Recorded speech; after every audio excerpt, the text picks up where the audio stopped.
My dear friend, you might be surprised by what I'm about to share, but it's crucial to stay quiet and focus on what's coming your way. You're watching another video exclusively for the chosen ones.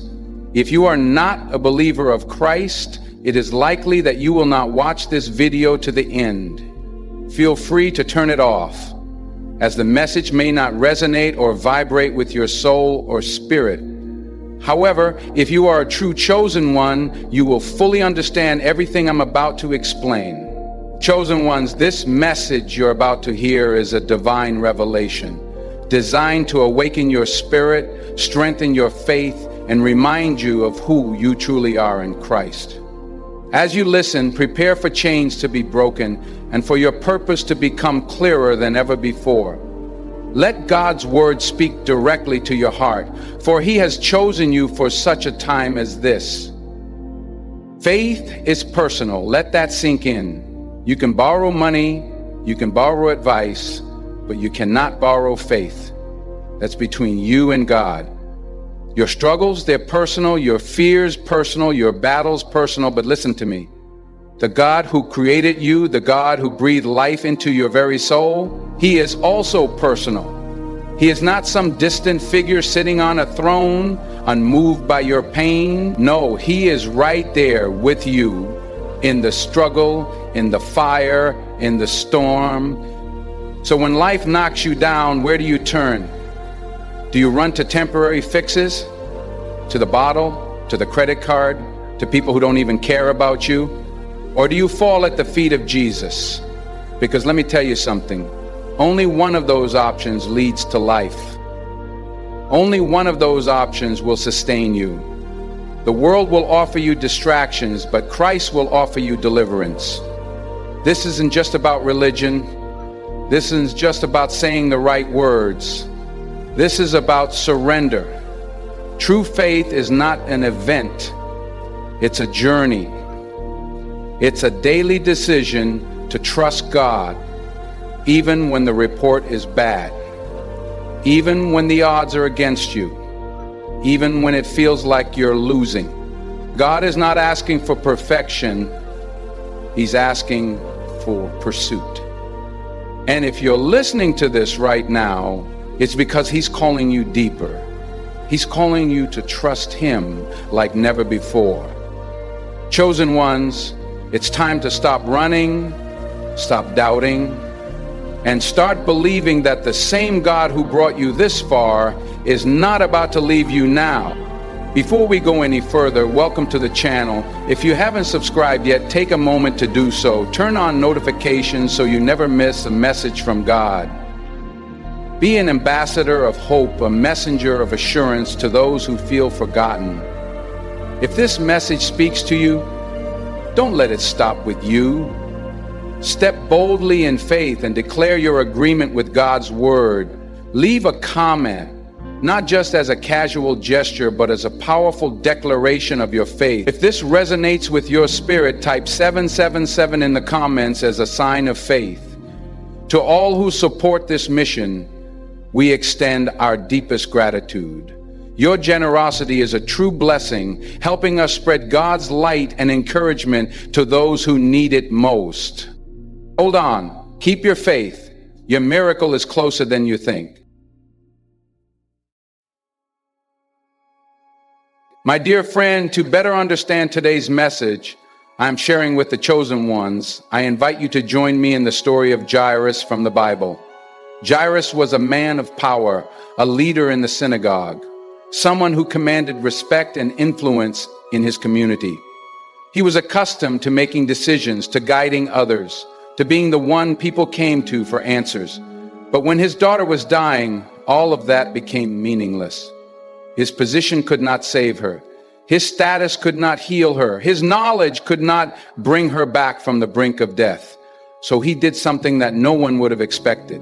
He humbled himself, let go of his pride, and fell at the feet of Jesus. This was not just an act of desperation, it was an act of faith. Jairus understood that what he had built for himself, what he had achieved, what he had accumulated in terms of power and influence could do nothing for him in that moment. The only thing that mattered was getting to Jesus. It did not matter what people thought. It did not matter how strange it looked. It did not matter that he was a leader, a man with authority kneeling before a rabbi who many in his circle did not even recognize as the Messiah. None of that mattered. Because when life pushes you to the edge, when your back is against the wall, when there is no other way, humility becomes the only logical response. Some of you are in that place right now. You've exhausted your own strength. You've done everything in your power. You've tried to fix it, control it, manage it, but nothing has worked. And now, God is calling you to kneel before Him. Not out of weakness, but out of wisdom. Not because you have lost control, but because you were never in control to begin with. Jairus could have let his pride keep him from his miracle. He could have stayed within the walls of the synagogue, hoping for a different outcome, refusing to lower himself in the eyes of others. But he knew something many people still struggle to understand. God resists the proud, but gives grace to the humble. The moment he knelt before Jesus, his breakthrough was set in motion. The healing had not come yet, but the decision to trust in Jesus had already positioned him for his miracle. Humility is not a loss of power. It is the recognition of where true power comes from. Jairus understood that standing tall meant nothing if his heart was filled with fear and doubt. But kneeling before Jesus meant that he was placing his hope in the only one who could truly restore what was broken. Desperate situations will force you to do things you never thought you would do. They will break down walls of pride. They will strip away illusions of self-sufficiency. They will push you past the opinions of others and force you to focus on what really matters. Some people spend their entire lives trying to maintain control, trying to project strength, trying to convince the world that they have everything figured out. But when the crisis hits, when the reality of life comes crashing in, they realize that all of that effort was in vain. Jairus was willing to abandon everything to get to Jesus. He was willing to be seen in a vulnerable state. He was willing to break every social expectation because he understood that there was only one way forward. His faith was not a passive belief, it was an active surrender. He did not just hope that things would get better, he took action. He pursued Jesus. He fell at his feet. He cried out for help. And that is the same call that God has placed on your life today, to let go of your pride, to stop trying to hold everything together on your own, to stop pretending that you have all the answers, to recognize that you need Him more than you need approval, more than you need status, more than you need any temporary solution. Jairus did not care what others thought because he knew what was at stake. That is the kind of faith that moves mountains. That is the kind of faith that gets God's attention. Not a faith that waits in silence, not a faith that hesitates out of fear, but a faith that is willing to fall to its knees and declare, I cannot do this without you, Lord. That kind of faith changes lives. That kind of faith leads to the impossible. But it starts with humility. It starts with acknowledging that you are not in control. It starts with surrendering at the feet of Jesus. Some of you have been carrying burdens that you were never meant to carry alone. Some of you have been fighting battles that were never yours to fight in your own strength. Some of you have been relying on your own abilities, your own wisdom, your own efforts, and you have reached the end of your story. That is the beginning of something greater. Because when you finally stop trying to do it on your own, that is when God steps in. When you stop resisting Him, that is when He moves on your behalf. When you finally fall to your knees, That is when you rise in his strength. Jairus had to let go of everything he thought he knew. He had to abandon the idea that his position or his title could save his daughter. He had to admit that he needed Jesus. And in doing so, he showed us what real faith looks like. Faith is not about looking strong in the eyes of the world. Faith is about standing before God with nothing left to prove and everything to surrender. Faith is not about maintaining control. It is about letting go and trusting that He is in control. The world will tell you that strength is found in independence, that you need to have everything figured out, that you need to handle things on your own. But the truth is, real strength is found in dependence on God. Real strength is found in humility. Real strength is found in kneeling before the one who holds all power in His hands. Some of you have been standing for too long. Some of you have been trying to fight a battle that belongs to the Lord, and He is telling you today, kneel before me. Lay it down. Stop trying to do it on your own. Stop holding on to control that was never yours in the first place. Stop waiting for things to change and take the step of faith that Jairus took. Come to Jesus. Fall at His feet and trust that He is able to do what no one else can do. Because when you kneel before Him, you will stand in His victory. When you surrender to Him, you will walk in His power. When you let go of your pride, you will make room for His miracle. Jairus' story is not just a historical event. It is a call to action. It is a reminder that humility is the key to breakthrough. It is an invitation to stop striving and start trusting. It is a lesson that when all else fails, when nothing else works, when every other option is gone, there is still Jesus, and He is more than enough. So what is the lesson to be learned here? It is that there will be times in your life when you realize that your strength, knowledge, and status, none of it is enough. No matter how much control you think you have, no matter how carefully you've planned your steps, there will be moments that bring you to your knees. And when those moments come, you have a choice.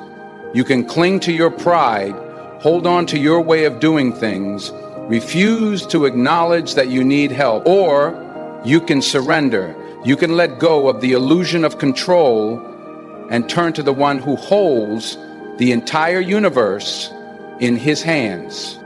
Jairus was a man of great standing, a leader among his people. He was used to giving commands, making decisions, being respected by those around him. But when his daughter's life was on the line, his pride meant nothing. He didn't hesitate. He didn't care about his reputation. He didn't stop to think about what others would say. He fell to his knees before Jesus because he knew that only Jesus had the power to change his situation. That is the kind of humility that God honors. That is the kind of faith that moves mountains. Pride will tell you to stand tall, to act like you have everything under control, to put on a brave face even when you're breaking inside. But God is not moved by appearances. He is moved by surrender. He does not respond to arrogance. He responds to humility. The world teaches you to be self-sufficient, to rely on your own wisdom, to never show weakness. But the truth is, real strength is found in recognizing that you are not meant to carry everything on your own. Real wisdom is understanding that you don't have all the answers. Real faith is humbling yourself before God and trusting Him to do what you cannot do. Some of you are fighting battles that are bigger than you. You're struggling, trying to hold everything together, refusing to let anyone see how much you're hurting. But God is saying, let it go. Stop trying to fix what only I can fix. Stop holding on to burdens that were never yours to carry. The moment you release control, the moment you acknowledge that you need Him, that is the moment He steps in. Jairus received his miracle not because of his position, not because of his influence, but because he humbled himself before Jesus. His willingness to let go of his pride, to admit his need, was what positioned him for a breakthrough. The same is true for you. You don't have to have all the answers. You don't have to be the strongest person in the room. You don't have to pretend that you're not struggling. You simply have to surrender, because when you let go, when you place everything in God's hands, you will see Him move in ways you never imagined. He is waiting for you to trust Him. He is waiting for you to kneel so that He can lift you up. Beloved chosen ones, I can assure you of one thing. Faith is not just believing when things are easy. Throughout history, faith has been tested in the fires of adversity. JRS was not the only one who had to humble himself and trust in God's power when all hope seemed lost. The Bible is filled with stories of men and women who faced unimaginable trials yet held on to their faith. Their lives serve as a testament that faith is not about seeing immediate results, but about trusting God even when everything around you suggests otherwise. If you are in a season of struggle, wondering where God is in the midst of your storm, let these examples remind you that He is still in control. Consider Job, a man who lost everything, his wealth, his health, his family, all in a single moment. He was a righteous man, yet he suffered more than most could bear. His friends told him to curse God. His wife told him to give up. But Job refused. Even in his anguish, he declared, "Though He slay me, yet will I trust in Him." Job 13:15. Job didn't understand why he was suffering. He didn't have an explanation for the pain he endured, but he trusted that God had a purpose beyond what he could see. And in the end, God restored him, blessing him with more than he had before. Job's story is a reminder that faith does not guarantee a life without suffering. Faith is what sustains you through the suffering. Faith says, even if I lose everything, I will still trust in my God. That kind of faith moves mountains. That kind of faith brings restoration. Look at Daniel. He was a man of unwavering faith in a land that did not serve his God. When a decree was issued forbidding prayer to anyone but the king, Daniel did not waver. He continued to pray, knowing that it could cost him his life. And it did. He was thrown into the lion's den, left to face certain death. But instead of fear, he had peace. Instead of despair, he had faith. And because he trusted God, the mouths of the lions were shut and he emerged unharmed. Daniel's story is a powerful reminder that faith does not mean avoiding danger. Faith is standing firm in the face of danger, knowing that God is greater. Some of you feel like you are in a lion's den right now. The enemy is circling, fear is closing in. But if you hold on to your faith, if you stand firm like Daniel, God will shut the mouths of the lions in your life. He will protect you. He will bring you through. Hebrews 11 is often called the Hall of Faith because it recounts the lives of those who believed in God even when they didn't see the promise fulfilled immediately. It speaks of Abraham, who obeyed God and left his home without knowing where he was going. It speaks of Moses, who chose to suffer with God's people rather than enjoy the fleeting pleasures of sin. It speaks of Rahab, who risked her life because she believed in the God of Israel. Over and over again, we see the same message. Faith is believing before you see. Faith is trusting before the answer comes. Faith is walking forward even when you don't have all the details. Hebrews 11:01 defines faith as the substance of things hoped for, the evidence of things not seen. This is the kind of faith that pleases God. Not a faith that demands immediate results, but a faith that holds on when everything says to let go. So what does this mean for you? It means that your struggle does not mean God has abandoned you. It means that your pain is not proof of His absence. It means that even when you don't see the outcome, even when you don't understand the process, you can trust that God is still working. The enemy wants you to believe that your trial is the end, that what you're going through is permanent, that God has forgotten you. But the Bible shows us time and time again that God does His greatest work in the darkest moments. Job didn't see restoration immediately. Daniel didn't see rescue before he was thrown into the den. The heroes of faith in Hebrews 11 didn't all receive their promises in their lifetimes, but they all believed, they all endured, they all trusted that God was bigger than their circumstances. Think about Jesus in the Garden of Gethsemane, the Son of God in agony, sweating drops of blood, knowing the suffering he was about to face. He could have walked away. He could have avoided the cross. But instead he prayed, "Not my will, but yours be done." Luke 22:42. That is the ultimate act of faith. To trust in God's plan, even when it means walking through suffering, to believe that there is glory on the other side of the pain. If Jesus, in his humanity, had to trust the Father's plan, how much more do we? Some of you are in a place where you feel like you are losing everything. Like Job, you have suffered losses that don't make sense. Like Daniel, you are facing threats that seem impossible to escape. Like Abraham, you are being asked to step out without knowing where the road leads.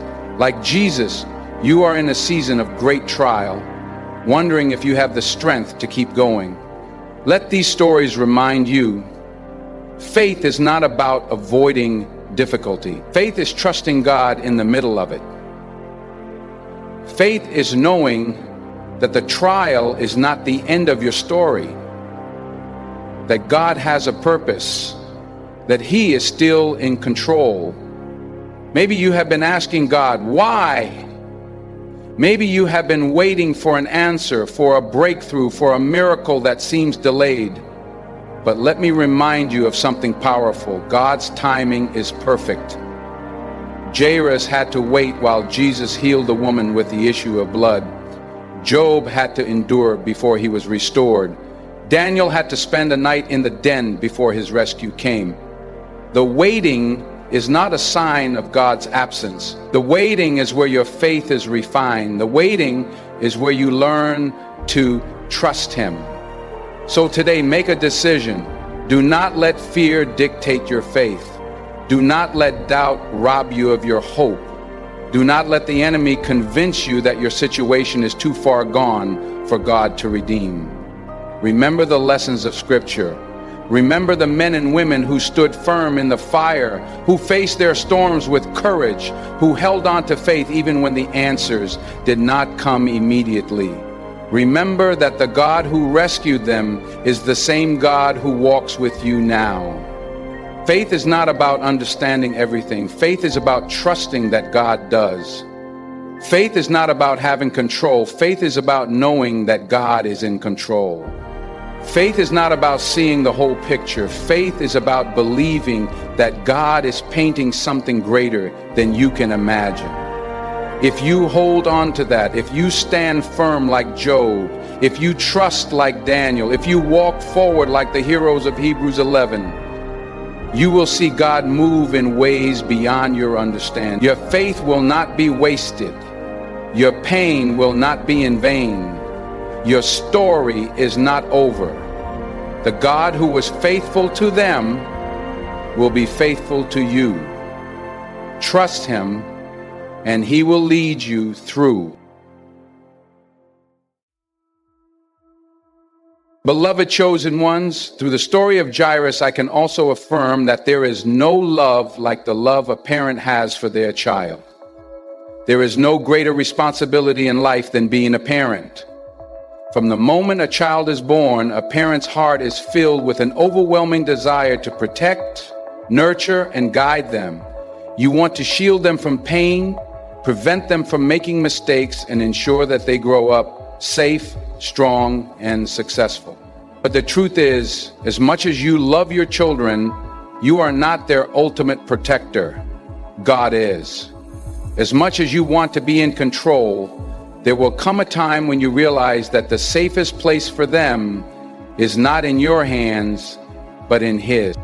Jairus understood this lesson in the hardest way possible. His daughter was dying and there was nothing he could do about it. Think about that. This was a man of influence. a respected leader in the synagogue. He had resources, he had knowledge, he had power. But none of that could stop the sickness that was overtaking his child. Imagine the helplessness he must have felt. Imagine the desperation. He had likely done everything he could, called every doctor, prayed every prayer, yet she only got worse. He reached a breaking point, the point where all parents eventually arrive. The moment when you realize you can't fix everything, the moment when you recognize that no matter how much you love your child, there are things that are out of your hands. And that is where faith begins. Jairus did the only thing left to do. He ran to Jesus. He fell at his feet and begged for his help. This is the moment every parent must come to, not just once, but over and over again. The moment when you realize that the best thing you can do for your children is not just to provide for them, not just to teach them, but to surrender them to God. We live in a world that tells parents they must have total control, that if they just do everything right, pick the right schools, make the right rules, protect their children from every danger, then everything will turn out perfectly. But parenting was never meant to be about control. It was meant to be about trust. You are not called to be God in your children's lives. You are called to lead them to Him. That does not mean you should be careless. It does not mean you should not discipline, correct, and train your children in the ways of the Lord. Proverbs 22:6 says, "Train up a child in the way he should go, and when he is old, he will not depart from it." You have a responsibility to raise them with wisdom and love. But there is a fine line between guiding and controlling, between parenting and manipulating, between preparing them for life and trying to prevent them from experiencing any hardship at all. Jairus was a father who did everything he could for his daughter, but he knew when to let go. He knew when to place her in the hands of Jesus. Some of you need to do the same. You have been trying to control every outcome, trying to prevent every mistake, trying to be the perfect parent, but in doing so, you have carried a burden you were never meant to carry. At some point, you have to surrender your children to God. You have to trust that He loves them more than you ever could, that His plan for them is greater than yours, that even if they take the wrong path, even if they struggle, even if they experience pain, He is still with them, guiding them back to Him. This is not easy. Watching your children go through difficult seasons is one of the hardest things a parent can endure. You want to step in, to fix it, to make everything right. But sometimes God allows them to walk through challenges so that their faith can be built. Sometimes the very thing you are trying to protect them from is what God is using to shape them. Just like you had to learn to trust Him through your struggles, your children must learn to trust Him through theirs. And if you intervene every time, if you remove every obstacle, they will never develop the faith they need to stand on their own. Faith is not just believing when things are good. Faith is trusting when things don't make sense. It is believing that even when you cannot be there, God is. That even when your child is making mistakes, God's hand is still upon them. That even when things are not going according to your plan, they are still going according to His. Some of you have children who are wandering. Maybe they have walked away from the faith. Maybe they are making decisions you don't understand. Maybe they are struggling and you feel powerless to help them. But let me remind you of something. God's promises do not return void. The seeds you have planted in their lives are not in vain. If you have raised them in the Lord, if you have spoken His truth over them, if you have covered them in prayer, then trust that God is still working. His hand is still upon them. It may not happen in your timing. It may not happen in the way you expect, but He is faithful. Jairus had to wait. As he was walking with Jesus toward his home, a delay occurred. A woman interrupted their journey, touching Jesus' garment and receiving healing. Meanwhile, Jairus' daughter was still dying. Can you imagine the agony he must have felt in that moment? The frustration, the urgency, the fear. And then the worst news came. Messengers arrived and told him, "Your daughter is dead. Don't bother the teacher anymore."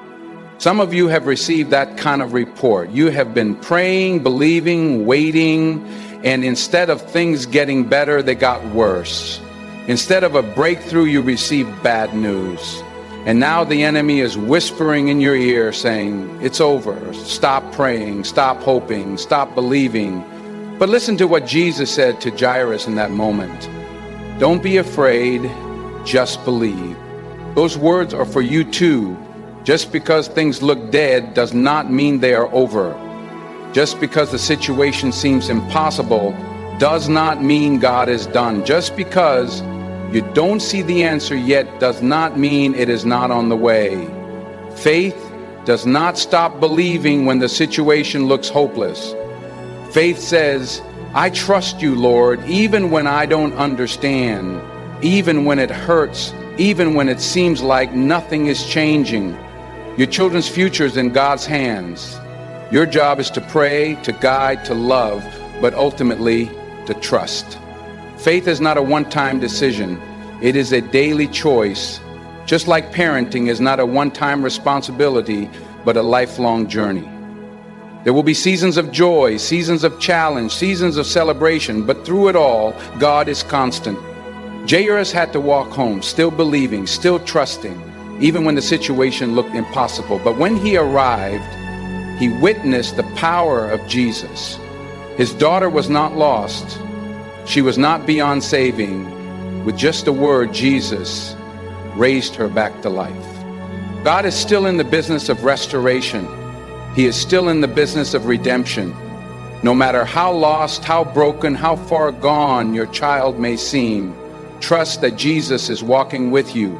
Keep praying, keep believing, keep surrendering, and when the time is right, you will see his power move in ways you never imagined. Trust in him.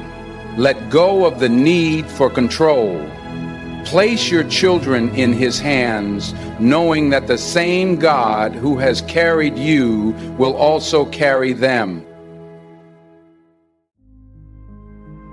Now, there is one more thing I want to share with you in today's message, that faith is not a straight road. It is not a fixed destination where once you arrive, you never struggle again. Faith is a journey, one filled with highs and lows, victories and setbacks, clarity and confusion. There are moments when you feel strong, when your prayers are answered, when God's presence feels so real that doubt has no place in your heart. But there are also moments when you feel weak, when silence fills the space where you expected an answer, when circumstances make you question whether God is even listening. Jairus understood this tension. He was a leader in the synagogue, a man accustomed to structure, to rules, to answers. He was respected, knowledgeable, a person others looked to for guidance. But none of that mattered when he found himself standing in desperation. In one part of his life, he was in control. In another, he was completely powerless. His leadership did not exempt him from suffering. His status did not shield him from fear. His authority could not heal his daughter. In that moment, Jairus was not the man in charge. He was simply a father who needed help. This is where faith is truly tested. It is easy to believe when everything is going well, when prayers are answered, when blessings are overflowing. But what about when life doesn't go as planned? What about when pain enters your world? What about when your circumstances do not align with your expectations? Faith is not just for the moments when life is smooth. It is for the moments when life is falling apart. Jairus had faith to come to Jesus, but that did not mean the journey would be easy. Even after he humbled himself, even after he sought Christ, even after he made the choice to believe, he still faced setbacks. The healing did not come instantly. Before Jesus even reached his house, the worst news came. His daughter had died. Imagine what that must have felt like. He had done everything he was supposed to do. He had sought Jesus. He had trusted in his power, and yet the situation seemed to get worse instead of better. Some of you know exactly what that feels like. You stepped out in faith, and instead of a breakthrough, you faced more obstacles. You prayed for healing, and instead the sickness progressed. You believed for restoration, and instead the situation fell apart even more. You took a step toward God, and suddenly things became more difficult. This is where many people give up. This is where doubt creeps in. This is where faith is tested at its core. Jairus could have walked away in that moment. He could have believed the voices that said it was too late. He could have let fear drown out his faith. But instead he stayed, and Jesus turned to him with the words that would define his journey. Do not be afraid, just believe. That is the key. Faith does not mean the absence of fear. It means choosing to believe even when fear is present. It means trusting even when circumstances do not make sense. It means holding on, not because you understand everything, but because you trust in the one who does. Faith is not about never having doubts.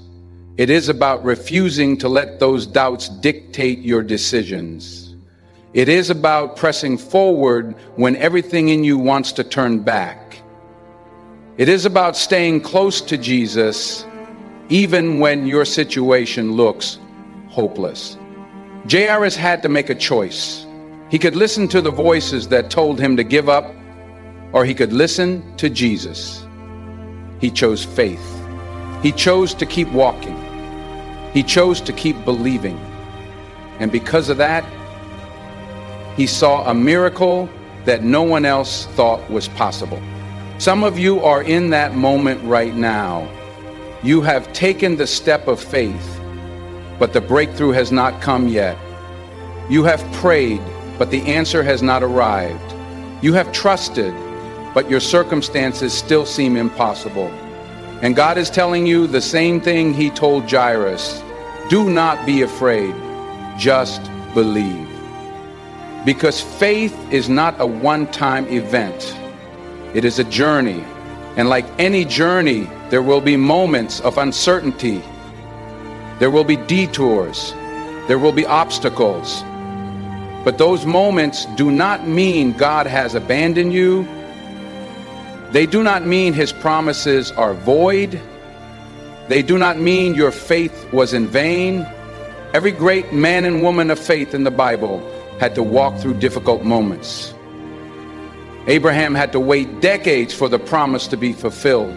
Joseph had to endure betrayal and imprisonment before stepping into his destiny. Moses had to face rejection, fear, and the wilderness before leading God's people to freedom. None of them had an easy path, but they kept believing, they kept walking, they kept trusting. And in the end, they saw God's faithfulness in ways they never imagined. Jairus was no different. His story is not just about a father receiving a miracle. It is about a man learning what true faith looks like. It is about a man realizing that faith does not exempt you from struggles, it sustains you through them. It is about understanding that faith is not about having all the answers, it is about trusting in the one who does. Your faith will have ups and downs. There will be moments when you feel strong and moments when you feel weak. There will be times when you see God move instantly and times when you have to wait longer than you expected. But do not let the waiting make you forget the promise. Do not let the obstacles convince you to give up. Do not let fear silence your faith. Because God is not just with you in the victories. He is with you in the struggles. He is with you in the moments when you do not understand. He is with you when you feel like giving up. And if you hold on, if you keep believing, if you stay the course, you will see his power in ways you never imagined. Jairus' story reminds us that faith is not just for the good times.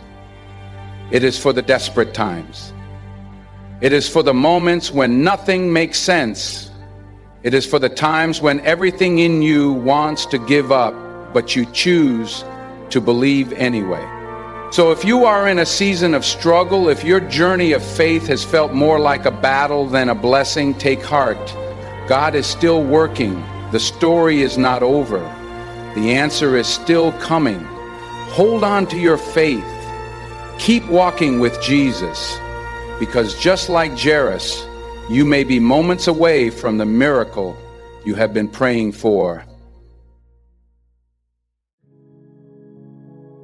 Beloved chosen ones, faith is also not passive. Faith is not sitting back and waiting for something to change while doing nothing. Faith is movement, it is action, it is stepping forward even when you don't see the full picture. Too many people treat faith as if it is simply believing hard enough and waiting for something to happen. But real faith is not about waiting, it is about pursuing. It is about taking steps toward what you believe even before you see the results. Jairus understood this. When his daughter was dying, he did not sit in his house hoping for a miracle to happen on its own. He did not stay where he was simply wishing for things to get better. He got up, he left his position of leadership, he humbled himself, he sought out Jesus, he pushed through the crowd, he took action. That is what faith looks like. It is not just believing that God can move. It is moving toward God in response to that belief. Imagine if Jairus had done nothing. Imagine if he had said, if God wants to heal my daughter, he will do it without me having to go to Jesus. Imagine if he had stayed home, waiting for a sign, refusing to move because he wanted everything to be done for him. His daughter would have died without him ever taking a step toward Jesus. But Jairus did not let fear, doubt, or passivity stop him. He took action. And because he did, he experienced the power of God in a way he never could have imagined. Some people believe in God, but they never put their faith into motion. They say they trust him, but they do not move when he calls them to act. They want a breakthrough, but they do not step out in faith. They want God to open a door, but they refuse to walk toward it. Faith is not just believing that God can make a way. It is taking the first step before the way is clear. James 2:17 says, faith by itself, if it is not accompanied by action, is dead. That is a strong statement, but it is true. Faith is not alive unless it is moving. Faith is not real unless it produces action. It is not enough to say we believe. Our actions must align with what we claim to believe. Think about Peter when he saw Jesus walking on water. He could have stayed in the boat, believing that Jesus had the power to sustain him, but he never would have experienced the miracle if he had not stepped out. It was only when he took action, when he physically stepped out of the boat, that he walked on water. Faith is always tied to movement. Some of you are waiting for a miracle, but you are not moving toward it. You are praying for a change, but you are unwilling to take the steps that faith requires. You want doors to open, but you have not knocked on a single one. You are asking God to work in your life, but you are staying exactly where you are, refusing to take a leap of faith. Faith means believing that God is in control, but it also means stepping out in obedience. Jairus could have let his fear stop him. He could have stayed back, afraid of what others would think, afraid that it was too late. But he chose faith over fear. He moved forward even when the situation seemed impossible. And here's the truth, faith is always risky. It always involves stepping out before you see results. It always involves trusting God with the unknown. But God honors faith that moves. He honors faith that takes steps. He honors those who do not just pray, but also pursue what he has called them to do. In Mark 10, there was a blind man named Bartimaeus. When he heard that Jesus was passing by, he did not stay silent. He did not just sit there hoping Jesus would notice him. He cried out, he shouted for Jesus. And even when people tried to silence him, he called out even louder. He took action. And because of that, Jesus stopped. Because of that, Jesus healed him. Faith is persistent.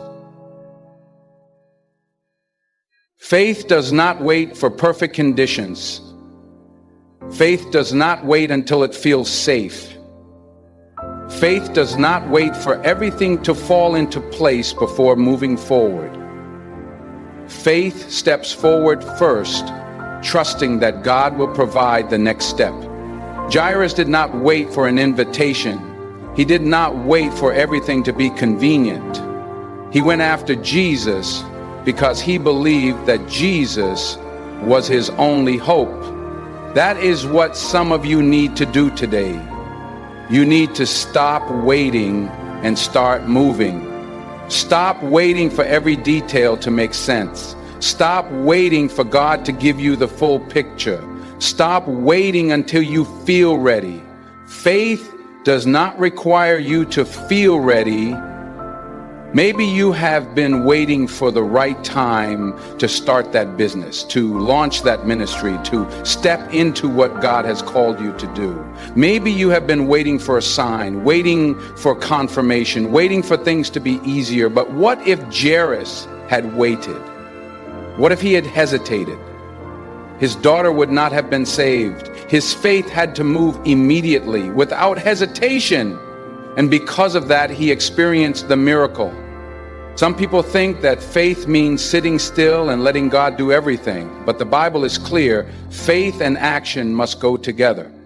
Yes, we trust in God's timing. Yes, we wait on his direction. But waiting on God does not mean standing still. Waiting on God means preparing. It means positioning yourself. It means moving forward in expectation that God will meet you there. Look at Noah. God told him to build an ark before a single drop of rain had fallen. What if Noah had waited until he saw rain before he started building? The flood would have come and it would have been too late. Faith requires action before we see the results. Look at Abraham. God told him to leave his home and go to a land that he would show him. Abraham had no idea where he was going, but he moved anyway. He did not wait for a map. He did not wait for all the details. He trusted God enough to take the first step. That is what God is asking of you today. Take the first step. Move in faith. Do not wait until everything makes sense. Do not wait until you feel fully ready. Faith is trusting God enough to move even when you do not have all the answers. Jairus had to push through a crowd. He had to go against the expectations of his position as a synagogue leader. He had to risk embarrassment, risk disappointment, risk looking foolish. But faith does not care about appearances. Faith does not worry about what people think. Faith moves even when others do not understand. Some of you have been stuck for too long. You have been praying for God to move, but he is waiting on you to move. The miracle is on the other side of your obedience. The breakthrough is on the other side of your action. The healing, the provision, the answered prayer, it is all waiting, but you have to take a step toward it. So ask yourself, what is God calling you to do? What has he been prompting in your heart? What have you been delaying because of fear? It is time to move. It is time to stop waiting for perfect conditions. It is time to step out in faith. Because faith that does not move is not faith at all. Faith that does not act is not alive. And when you take that first step, when you pursue Jesus with everything you have, you will find that he has been waiting for you all along. Just like Jairus, your miracle is not in the waiting, it is in the moving. So take the step, move forward, and watch what God will do. Beloved chosen ones, now let's go back a bit to the story of Jairus. When Jairus was in a race against time, his daughter was dying, and he had done the only thing he knew to do. He had sought out Jesus. He had fallen at his feet, humbled himself, and pleaded for a miracle. And Jesus had agreed to come. Imagine the relief Jairus must have felt in that moment. Hope was alive again. He had gotten to Jesus in time. His daughter was still breathing. He just needed to get Jesus to her before it was too late. But then something unexpected happened. As they were walking, the crowd pressed in. And suddenly, a woman, sick for 12 years, an outcast in society, reached out and touched the hem of Jesus' garment. She was instantly healed. Jesus stopped. He turned around and asked, "Who touched me?" Now imagine Jairus in that moment. He is standing there watching this interruption unfold, knowing that every second matters. He is waiting for Jesus to keep moving, to continue toward his house, to finish what he started. But Jesus pauses. He takes time to speak to the woman. He allows the moment to linger. And in the midst of that delay, the worst possible news arrives. Jairus' daughter has died. The delay seemed to cost him everything. This is the moment that tests faith more than any other. It is not just the moments of waiting. It is the moments when it seems like God has stopped moving, when it feels like he is helping someone else while your situation is getting worse. It is when the delay does not just feel inconvenient, it feels devastating. Some of you are in that place right now. You have prayed and you have believed. You have done everything you were supposed to do. And just when you thought God was moving in your direction, something happened, a delay, an obstacle, an interruption. And now you feel like it is too late. The thing you were praying for seems impossible now. The door you were believing for has closed. The opportunity has passed. And you are left wondering, did God forget about me?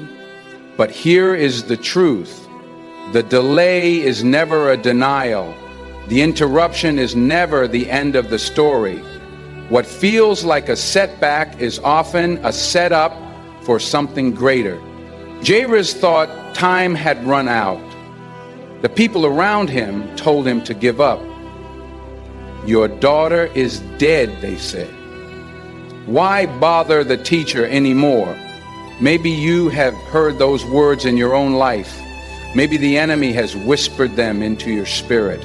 It is over. Stop praying. Stop hoping. Stop believing. But Jesus turned to Jairus and said something that changed everything. Do not be afraid. Only believe. Jesus was not shaken by the delay. He was not overwhelmed by the circumstances. He knew something that Jairus could not yet see. This was not the end of the story, and it is not the end of your story either. So often we view interruptions as obstacles, as proof that God is not listening or that he has forgotten about us. But what if the interruption is actually part of his plan? What if the delay is not about what we are losing, but about what he is preparing? The woman who interrupted Jairus' journey had been suffering for 12 years. 12 long years of pain, isolation, and rejection. She had spent everything she had looking for a cure, but nothing had worked. And yet, in one moment, her faith made her whole. That alone is a miracle worth celebrating. But think about this. How long had Jairus' daughter been alive? 12 years. The same amount of time that the woman had been sick was the exact amount of time that Jairus' daughter had been living. This was not a random interruption. This was not a meaningless delay. This was a divine moment of connection. Sometimes what looks like a delay to us is actually a demonstration of God's power. Sometimes the reason he pauses is not because he is ignoring us, but because he is showing us something greater. The healing of the woman was not just for her, it was for Jairus too. Because in that moment, Jairus got to witness firsthand that Jesus had power over sickness. He got to see that even a touch from Jesus could bring healing. He got to watch as someone who had suffered for over a decade was instantly restored. That was the faith boost Jairus needed. Because what was waiting ahead was an even greater miracle. Some of you are experiencing delays that do not make sense. You are watching others receive breakthroughs while you are still waiting for yours. You are feeling like time is running out, but God is not delayed. He is never late. He is always working, even when we cannot see it. Jesus finally arrived at Jairus' house. The crowd had already gathered. The mourning had already begun. The people told Jairus there was no point in hoping anymore. But Jesus walked in and said, "The girl is not dead, but asleep." They laughed at him. They doubted him. They could not see what he saw. But Jesus took the little girl by the hand and told her to rise. And she did.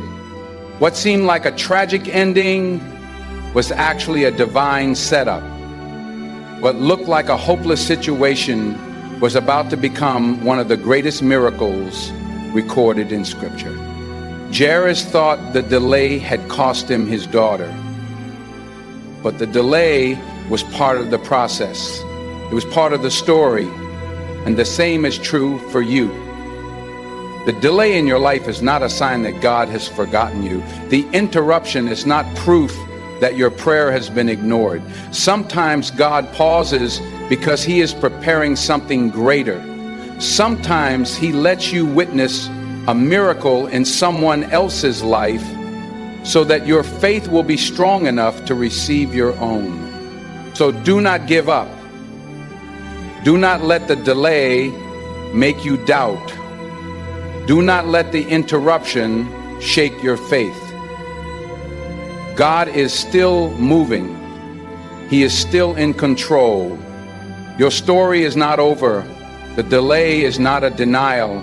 What God has spoken will come to pass, and when it does, you will see that the waiting was not wasted. The interruption was not a mistake. The delay was not a disaster. It was part of the miracle all along.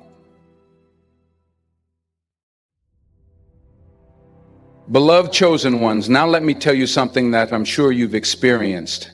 That feeling of trying to understand why a good and loving God allows suffering and pain.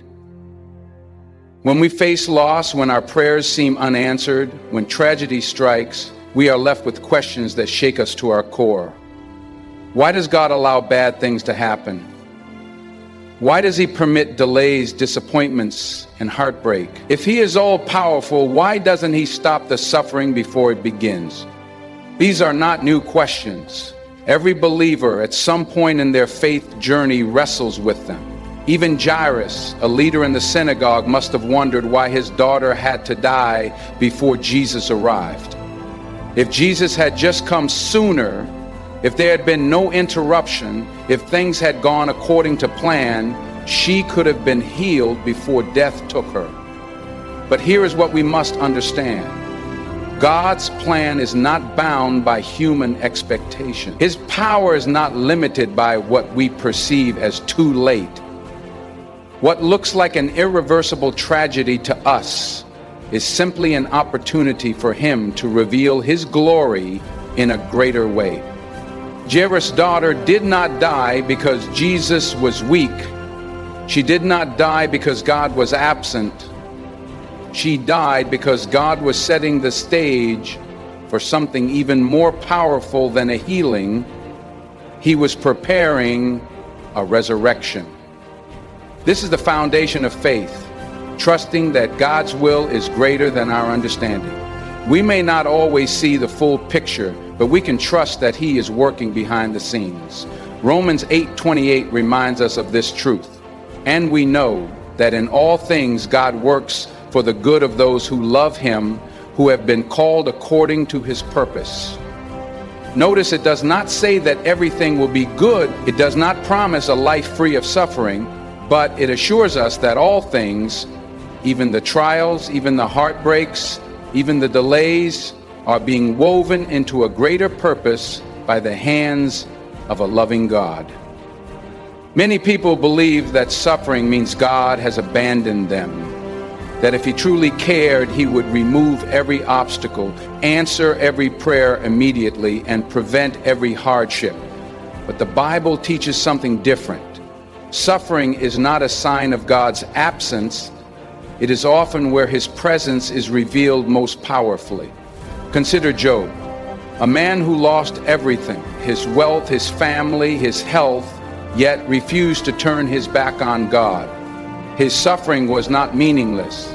It became the very stage on which God displayed His faithfulness. In the end, Job was not just restored, he was given twice as much as he had before. His pain was not wasted. It became a testimony of endurance, a lesson in faith, a demonstration that even when we do not understand, God is still in control. Think about Joseph. Betrayed by his brothers, sold into slavery, falsely accused and thrown into prison. For years he suffered injustice. But if he had not gone through those trials, he never would have become second in command in Egypt. He never would have saved his family from famine. When he finally saw the full picture, he declared in Genesis 50:20, "You intended to harm me, but God intended it for good, to accomplish what is now being done, the saving of many lives." What if the pain you are facing is not punishment, but preparation?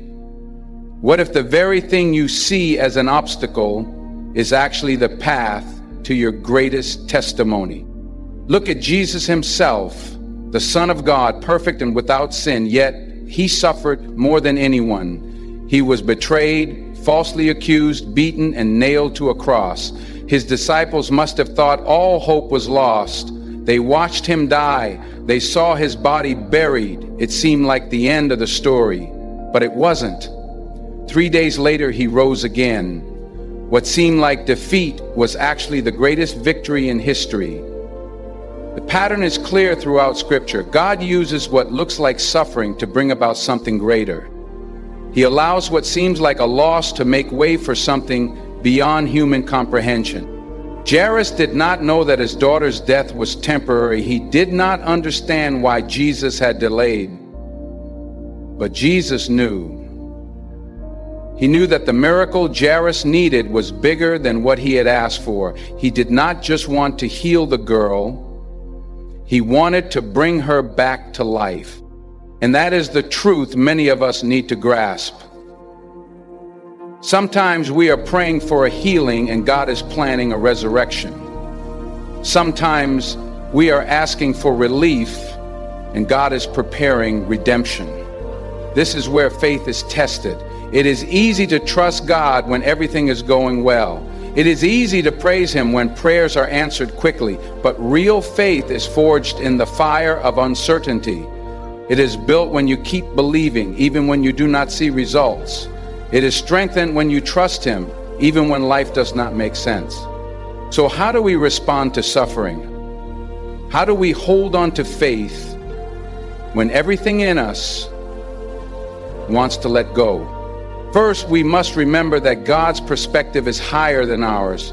Isaiah 55:8-9 tells us, "For my thoughts are not your thoughts, neither are your ways my ways, declares the Lord. As the heavens are higher than the earth, so are my ways higher than your ways, and my thoughts than your thoughts." We may not understand the why, but we can trust the who. Second, we must recognize that faith does not remove hardship, but it gives us strength to endure it. Jesus never promised a life without suffering. In fact, in John 16:33, He said, "In this world you will have trouble, but take heart, I have overcome the world. Our peace does not come from avoiding trials. It comes from knowing that Jesus has already secured the victory. Third, we must hold on to the promise that God is always working, even when we do not see it. Just like Jairus, we may experience delays, setbacks, and interruptions, but God is never late. What feels like a pause is often preparation. What looks like an ending is often the beginning of something new. Some of you are standing in a moment like Jairus. You have prayed. You have believed. And now it seems like everything has fallen apart.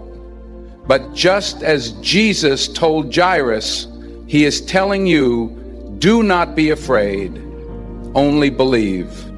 Your suffering is not wasted. Your pain is not unnoticed. God sees you. He hears you, and he is working all things together for your good, even when you cannot see it yet. So hold on, keep trusting, keep believing, because just like Jairus, you may think your story is over, but God is just getting started. My dear friend, in the pursuit of success, wealth, and recognition, it is easy to lose sight of what truly matters. The world constantly pushes us to chase after more money, more status, more accomplishments. Yet, when we take a step back, we often realize that the things we value the most are not things at all. They are the people in our lives, the love we experience, the health we often take for granted. But for many, this realization only comes when something is taken away, when loss strikes, when life slows down, when we face moments of crisis. Suddenly, the things we once overlooked become the very things we long for the most. Jairus was a leader in the synagogue, a man with influence and respect, but in the moment his daughter's life was at risk, none of that mattered. His title, his power, his social standing, all of it became irrelevant compared to the life of his child. He was willing to abandon his pride, push through the crowds, and fall at the feet of Jesus because he understood something that many fail to grasp until it is too late. Nothing in this world is more valuable than the people we love. This is the lesson that so many people learn when reflecting on the message I bring to you today. We get caught up in the endless cycle of striving, accumulating, and proving ourselves, thinking that if we just achieve one more thing, we will finally feel fulfilled. But fulfillment does not come from possessions. It does not come from status. It comes from the relationships we nurture, the love we give, and the gratitude we cultivate. Right now, let's do an exercise I call reverse gratitude. In this exercise, instead of listing the things we are thankful for in the present, let's imagine what it would feel like if we lost them. What if we no longer had the family members we sometimes take for granted? What if the laughter of a loved one suddenly became a memory instead of a daily experience? What if the seemingly small moments today became the very things we wished we could relive? When we do this, something shifts inside us. We begin to see clearly. We realize that what we already have is more valuable than anything we are chasing. Now, think about your own life. How many times have you brushed past your loved ones, assuming there will always be another day? How often have you rushed through moments without fully experiencing them, thinking that something more important was waiting? But when loss comes knocking, when a loved one is gone, when health fades, when time runs out, suddenly we wish we could go back. We wish we could hold those ordinary moments a little longer. We wish we had been more present, more grateful, more aware of how precious those moments really were. This is why gratitude is so powerful. It shifts our focus from what we lack to what we already have. It reminds us that we are already blessed, already rich, not in material wealth, but in the things that truly matter. Jesus often spoke about the deception of earthly riches. In Matthew 16:26, he asks, "What good will it be for someone to gain the whole world, yet forfeit their soul?" This verse is a wake-up call. It reminds us that chasing success at the expense of what truly matters is a losing game. No amount of money can replace time spent with loved ones. No level of achievement can fill the void left by neglected relationships. Jairus understood this in a way that many do not. He did not come to Jesus asking for wealth or power. He did not seek a promotion or recognition. He sought healing for his child, because in that moment, he saw clearly family, love, life itself were the only things that mattered. And yet, how often do we only recognize these things when they are slipping away? Think about the things in your life right now that you might be taking for granted. The people who love you, the moments of laughter, the simple joys, the everyday blessings that seem small but are actually the most significant. What if you lost them? What if today was the last time you saw that person or heard their voice or shared a meal together? Would you still be as focused on chasing more, or would you suddenly realize that you already have everything you need? This is why we must make gratitude a daily practice, not just when things are easy, not just when everything is going well, but even in the ordinary moments, even in the struggles, even when life is not perfect. Because when we cultivate gratitude, we begin to live differently. We become more present. We love more deeply. We stop waiting for a future moment to bring us joy and start appreciating the blessings that are already in front of us. This is what Jesus wants for us: to live fully, to love deeply, and to recognize that the greatest riches in life are not found in what we achieve, but in what we cherish. Some of you reading this may be in a season where you feel like you do not have enough. Maybe you are waiting for a breakthrough. Maybe you are struggling with disappointment. But let this be a reminder: you already have so much. If you have people who love you, you are rich. If you have the ability to experience joy, to share laughter, to hold someone close, you are already blessed. Jairus' story teaches us that in the end, it is not our accomplishments that matter most. It is our faith, our relationships, and our ability to recognize the true value of what we have. So take a moment today, look around you, appreciate what is in front of you, and most importantly, thank God for every blessing, big and small, because one day you will realize that those small moments were actually the most valuable gifts of all. As I mentioned above, there is a question I want to ask you right now. If you lost everything that matters most to you, family, health, a sense of security, tell me, what would you do to regain them? This is not just a hypothetical question. It is a question that forces us to stop and reflect. It strips away distractions and exposes what we truly value. And in that moment of reflection, something profound happens. We realize that we already have everything we need. Too often we live in a state of wanting more success, wanting more possessions, wanting life to be easier, better, more comfortable. We tell ourselves that if we just had a little more money, a little more recognition, a little more of whatever we are chasing, then we would finally feel satisfied. But when we step back and ask ourselves what we would do if we lost the things that truly matter, our perspective changes. If you lost your loved ones, you would trade everything to have them back. If you lost your health, you would give up all the material possessions you once chased just to feel whole again.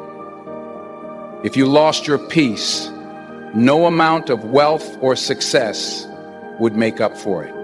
This is what I call reverse gratitude. Instead of listing the things we want, we imagine life without the blessings we already have. And when we do that, we begin to see that we are already incredibly blessed. We begin to understand that we are not lacking as much as we think.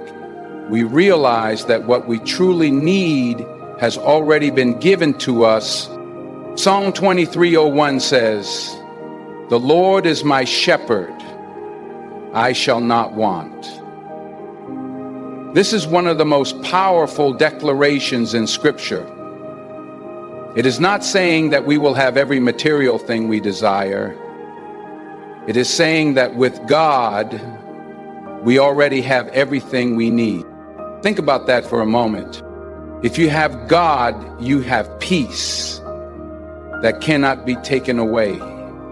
You have hope that cannot be destroyed.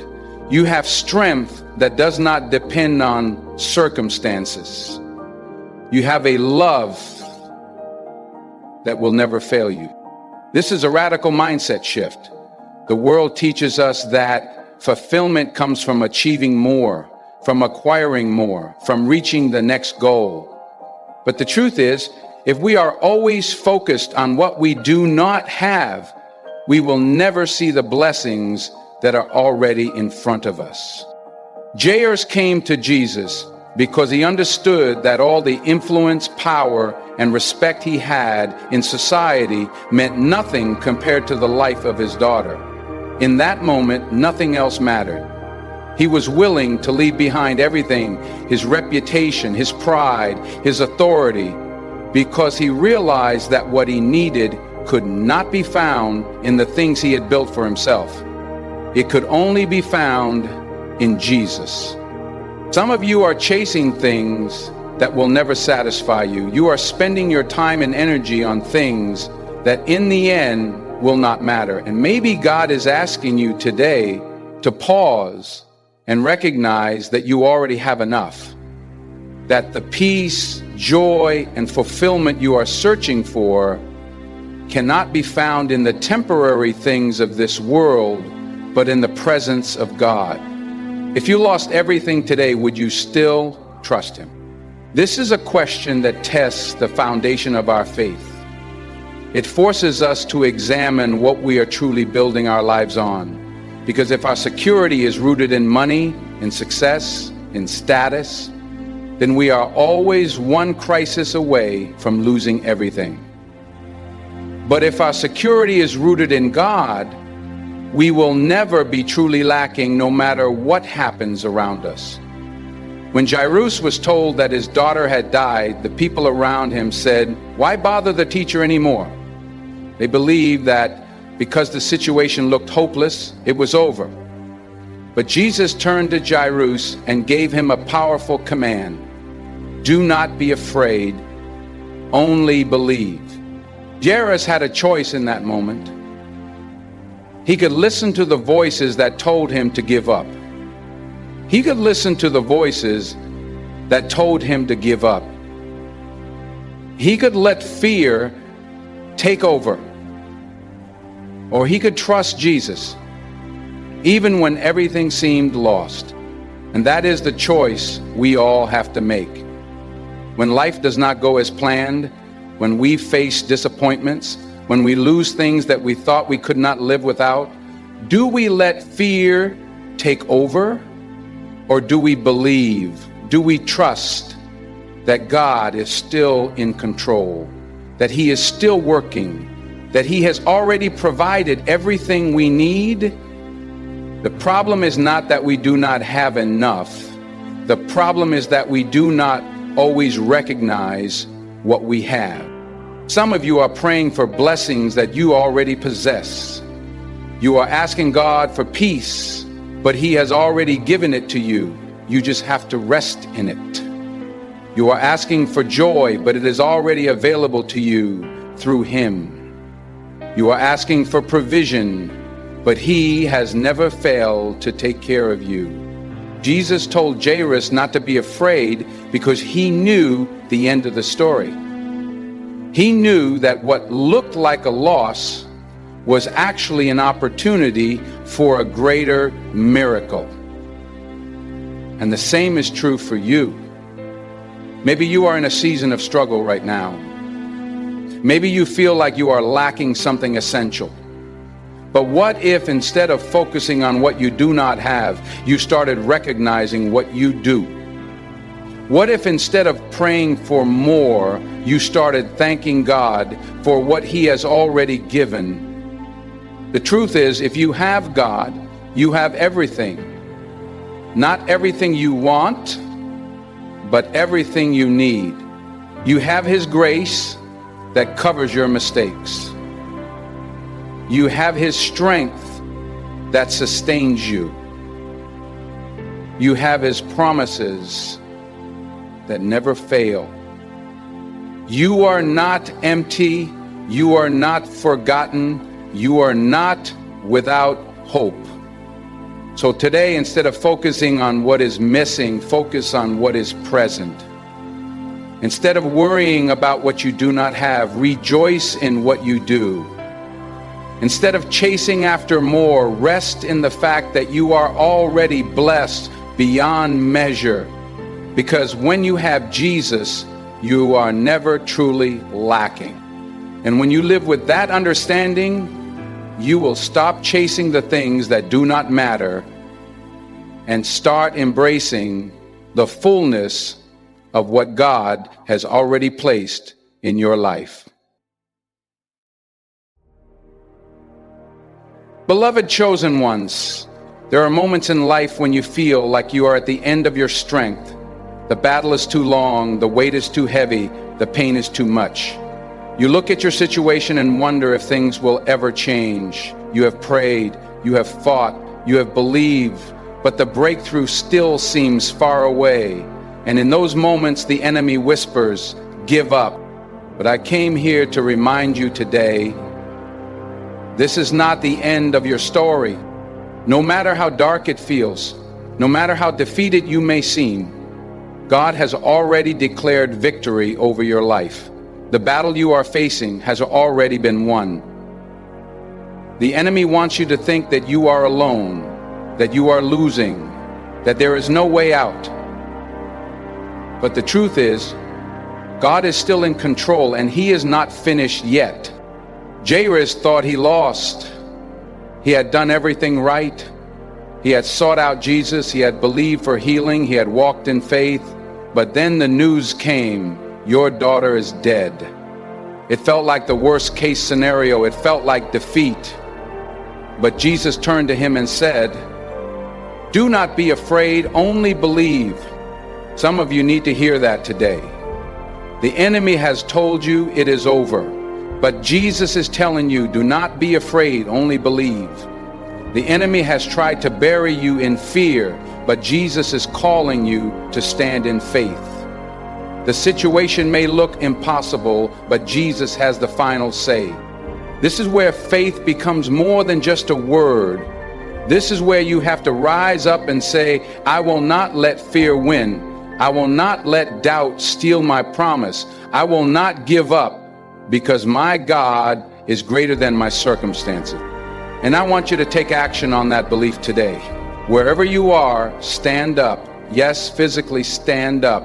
If you have been sitting in discouragement, if you have been weighed down by fear, if you have been doubting whether God is really with you, I want you to shift your posture, because today is the day you declare that you will not stay defeated.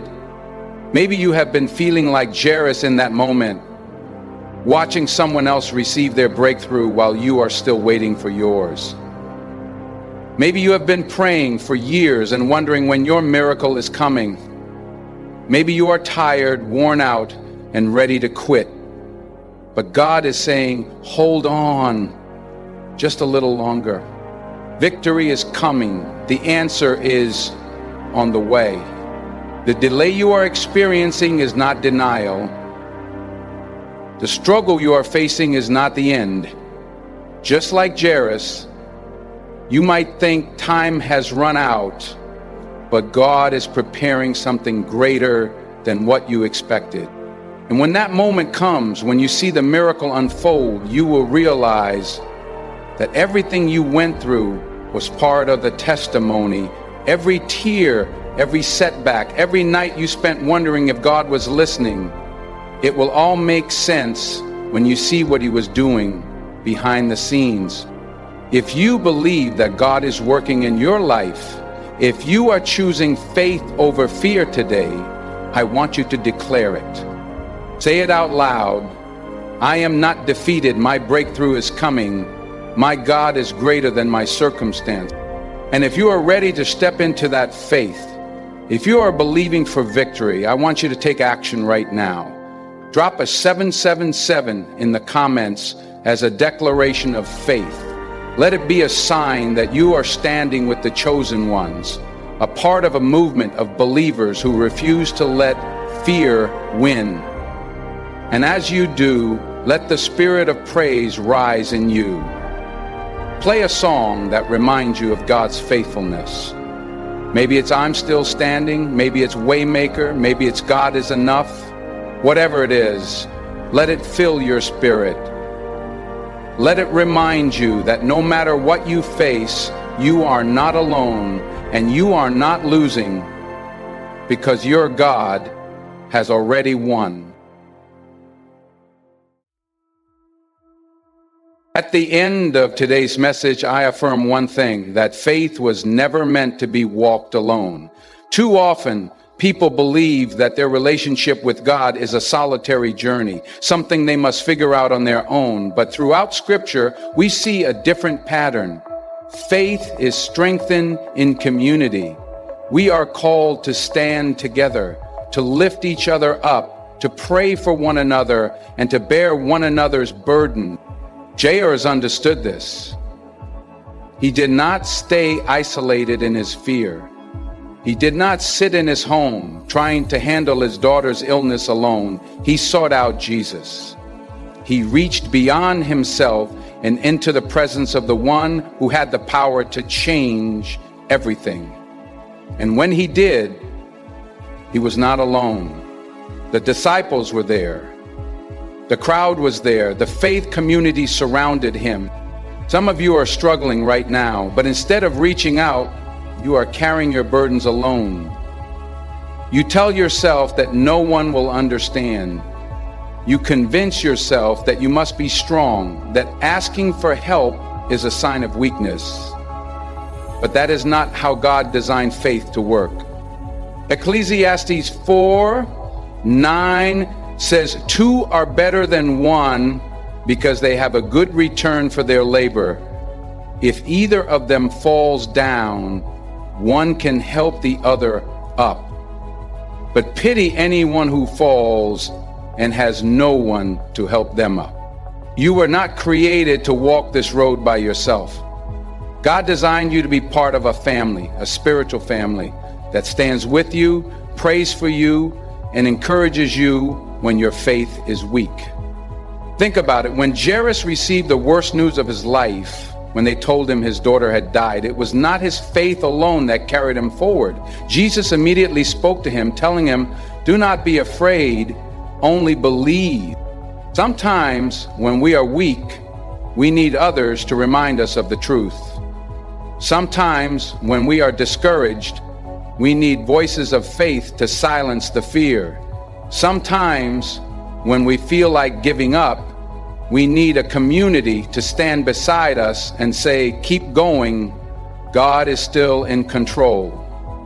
This is why being connected to a faith community is so important.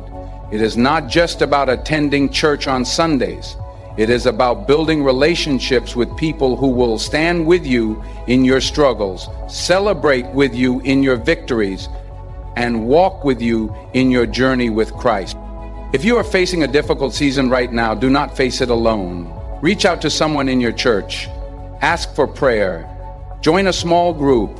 Connect with believers who can walk this road with you. And if you are in a strong season, be that person for someone else. Be the voice that speaks life. Be the one who lifts another up. Faith is not just personal. It is something we share. something we strengthen in one another. If you are watching this today and you feel alone, I encourage you to take a step of faith. Do not keep your struggles to yourself. Do not let the enemy convince you that you have to do this alone. Right now, if you are believing for a breakthrough, drop a 777 in the comments as a declaration of faith. Let this be your way of stepping into the community of believers who will pray with you and for you. And if you are looking for a way to grow deeper in your faith, subscribe to this channel. This is not just content. This is a movement. We are building a community of 100,000 chosen ones who will stand together in faith, who will support one another, who will remind each other that God is always faithful. You do not have to face this alone. Your faith family is here, and together we will walk in victory. My dear friend, today, with the understanding that you are chosen, you are called in your faith, no matter how small, it is stronger than you may realize. Connect with God, trust Him in all things, and let your faith grow into something unshakable. Let us pray together, and may this prayer of faith unite us as a family. Father in heaven, I come before you today with a heart that is open, humble and surrendered. I recognize that I am not in control, that my wisdom, my strength, and my plans are nothing compared to your divine power. You are the Alpha and the Omega, the beginning and the end. You see what I cannot see. You know what I cannot know, and you hold my life in your hand. Lord, I confess that too often I have tried to carry burdens that were never mine to carry. I have tried to fix what only you can fix. I have tried to control situations that were never meant for me to control. And in doing so, I have worn myself down. I have allowed fear to creep in. I have allowed doubt to take hold. But today, I release it all. I lay every worry, every fear, every uncertainty at your feet. I choose to trust you even when I do not understand. Father, I look at the life of Job and I'm reminded that faith does not mean a life without suffering. Job lost everything, yet he refused to turn away from you. He could not see the restoration coming. He did not understand why he was suffering. Yet in the middle of his pain, he declared, "Though he slay me, yet will I trust in him." Lord, give me that kind of faith, a faith that does not waver in hardship, a faith that does not demand explanations, but simply trusts that you are good, that you are working, that you have a plan. I think of Daniel, a man who stood firm in his faith, even when it meant being thrown into a den of lions. He could have compromised. He could have taken the easy way out, but he chose to remain faithful, and because of his faith, you shut the mouths of the lions. You protected him. You delivered him. Lord, in my own life, there are lions circling. There are situations that feel dangerous, impossible, overwhelming, but I know that you are greater than anything I face. You are my refuge, my protector, my deliverer. If you could rescue Daniel from the lions, I know you can rescue me from the trials I am facing. So I choose to stand firm. I will not let fear control me. I will not let doubt consume me. I will trust that you are fighting my battles, that you are making a way where there seems to be no way. Father, I am reminded of Hebrews 11, the chapter that speaks of the great heroes of faith, men and women who believed in your promises, even when they did not see them fulfilled right away.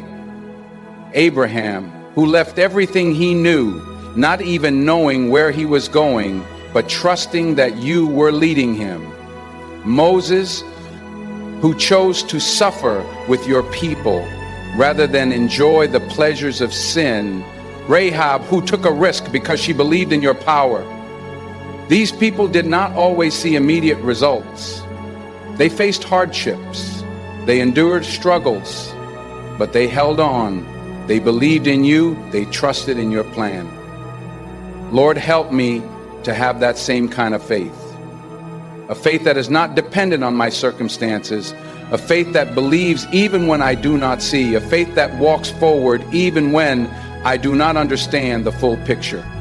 Lord, I surrender my plans to you. I surrender my expectations. I surrender my need for control. I surrender my fear of the unknown. I surrender my timeline, my desires, my worries. I give it all to you because I know that your ways are higher than my ways. Your thoughts are higher than my thoughts. You see the whole picture while I only see a small part. And so I choose to trust you. Jesus, I look at your life and I see the greatest example of faith.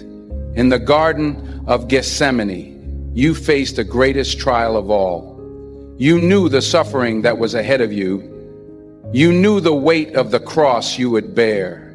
You could have turned away. You could have chosen a different path. But instead you said, not my will, but yours be done. Lord, let that be the cry of my heart. Not my will, but yours be done. Not my plans, but your plans. Not my understanding, but your wisdom. Let me trust you the way Jesus trusted you. Let me surrender fully just as he did. Let me walk in obedience even when it is hard. Father, I know that there will be seasons of waiting. There will be moments where it feels like nothing is happening. There will be times when I wonder if you have forgotten me. But your word reminds me that delay is not denial, that waiting is not wasted, that you are always working even when I cannot see it. Jairus had to wait while Jesus healed the woman with the issue of blood. Job had to endure suffering before he saw restoration. Daniel had to spend a night in the lion's den before he was delivered. Every great move of God requires trust in the waiting. So I will trust. I will not give up. I will not lose hope. I will stand on your promises.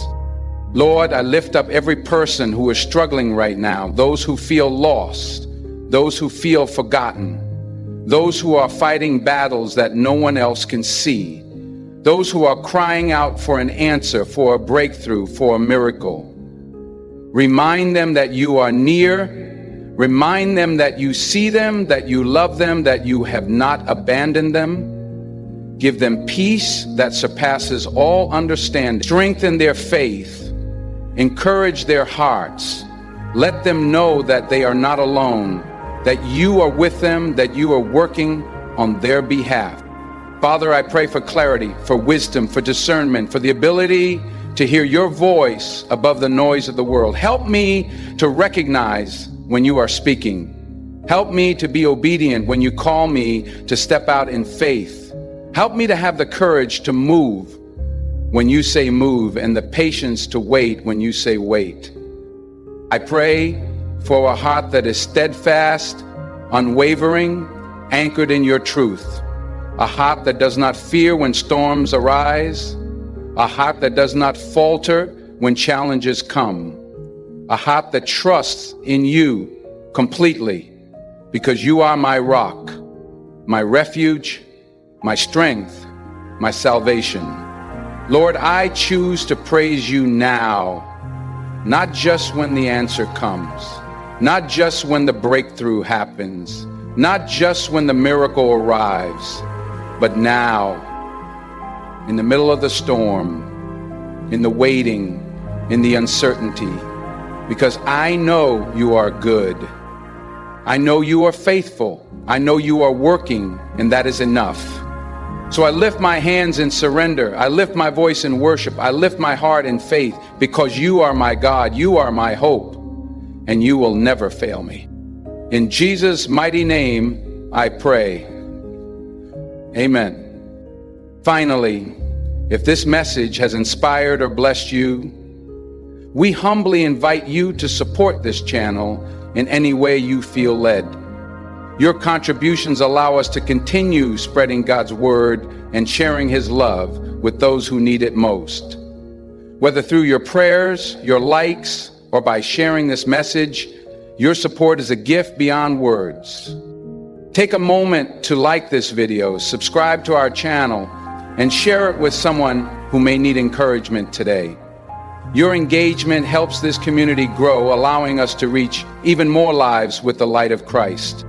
We would love to hear from you. Comment below on what spoke to you the most in today's message. May God cover you with his grace, strengthen you in every season, and bless you in all that you do. Stay in faith and remember, God is always working on your behalf.